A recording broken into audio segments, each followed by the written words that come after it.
want to welcome all the delegates here. It gives me great pleasure to do this opening remarks to this prestigious event.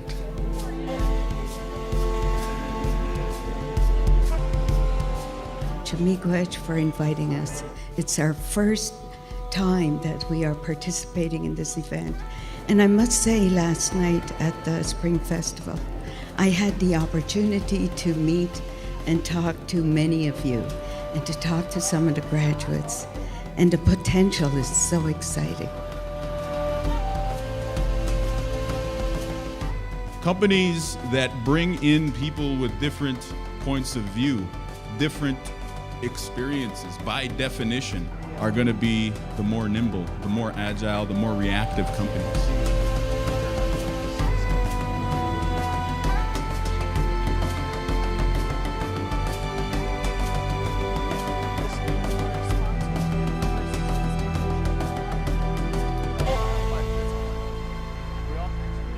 Thank you very much, folks.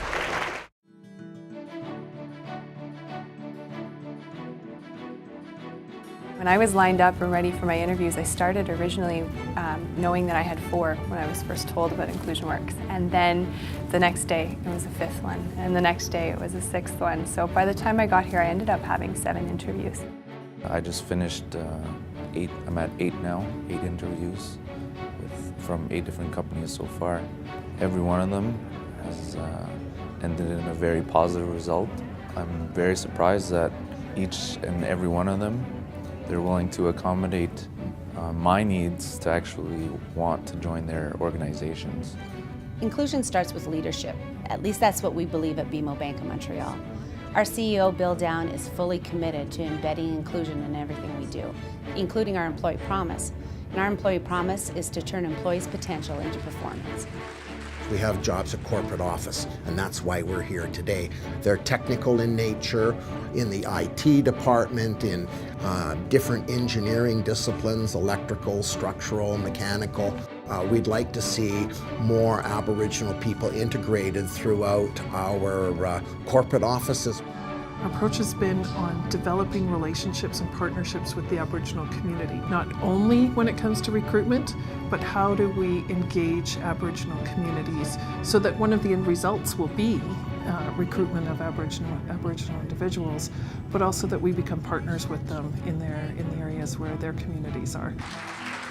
We are proactively looking at ways to train our women in areas where there is retention and advancement by building partnerships with employers that believe in inclusion in the workplace. For me, that's been the biggest life-changing event for me, is realizing that I'm not fighting to get into employers. Employers are fighting to get to me. And I had no idea that that was a possibility before I got here. Oh, wow. Sorry.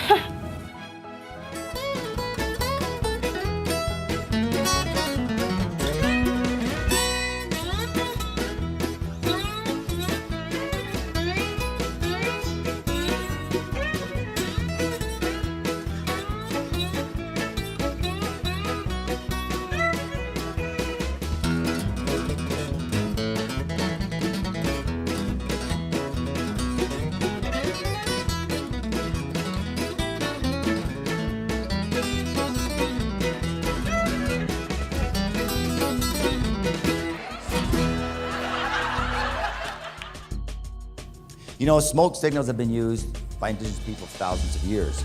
And today, our smoke signals, our cyber signals. If you take the themes that we're going to just review here briefly in the Circle of Courage and you apply them, you make them a part of your company's philosophy, you make it a part of your household, you make it the philosophy of your community, you can completely reverse intergenerational trauma. It's that powerful. I'm saying here today that I believe that the situation is particularly urgent because there is a window of opportunity that is about to open. But that window of opportunity will be finite. And if it is not seized upon, it's going to close. I invite you guys to spend your time here making that investment into the future of your companies, to seek out the in-demand students who will bring the solutions that will help guide your companies your corporations, your organizations towards a brighter tomorrow.